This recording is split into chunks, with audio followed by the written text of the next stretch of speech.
তোমরা দেখো বন্ধুরা আমার সোজাটা কেমন দুষ্টু করছে। হ্যাঁ একদম দুষ্টু হয়েছে, একদম রাগী হয়েছে। আজকে আমরা দুপুরবেলা ভাত রান্না হয়ে গেছে, এবার একটা তরকারি করব।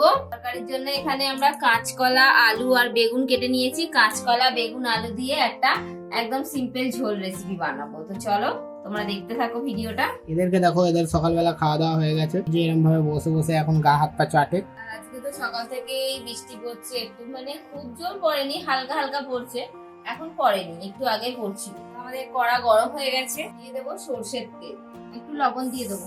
আমরা বেগুনগুলো ভেজে নেবো। বেগুনগুলো হালকা করে ভাজা হয়ে গেছে, তুলে রাখবো। এবার দিয়ে দেবো কেটে রাখা আলু। আলুগুলো একটু ভেজে নেবো। আলুগুলো একটু লালচে করে ভাজা হয়ে গেছে, এবার দিয়ে দেবো কেটে রাখা কাঁচকলা। এটাকে একটু নাড়াচাড়া করে ভেজে নেবো। এবার দিয়ে দেবো জল, সব ভাজা হয়ে গেছে, জল দিয়ে দিলাম। দিয়ে দেবো চেরা কাঁচা লঙ্কা, দিয়ে দেবো হলুদ গুঁড়ো, আর অল্প করে একটু লবণ দিয়ে দিলাম। আজকের রান্নাটা হচ্ছে একেবারে আগেকার মতো, আগেকার দিনে এরকম ভাবে সবকিছু সিদ্ধ করে নিয়ে তারপরে সম্বরা দিই। এবার ঢাকা দিয়ে এটাকে একটু ফুটিয়ে নেবো। তোমার কি হয়েছে, মন খারাপ?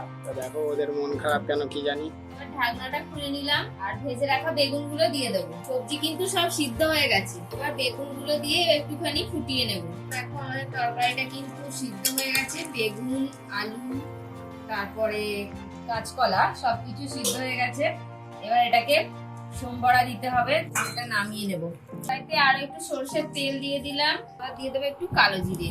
তোমরা চাইলে রাঁধুনিও দিতে পারো, রাঁধুনিটা দিলে বেশি টেস্ট হবে, খেতে ভালো লাগবে। এবার ফোড়নটাকে ভালো করে একটু ভেজে নিতে হবে। একটা তেজপাতা দিয়ে দিয়েছি। এবার সিদ্ধ করে রাখা তরকারিটা ঢেলে দেবো, কিছুক্ষণ একটু ফুটিয়ে নেবো। আলু বেগুন দিয়ে কাঁচকলা দিয়ে ঝোল।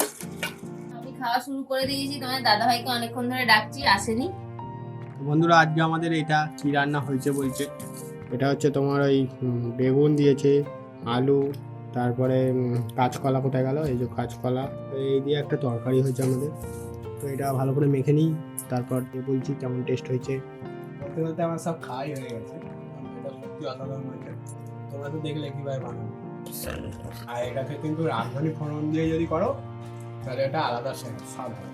এটাও ভালো হয়েছে, জিরে, এই কালো জিরে দিয়ে করে যায়। ভিডিও ভালো লাগলে লাইক করো। টাটা।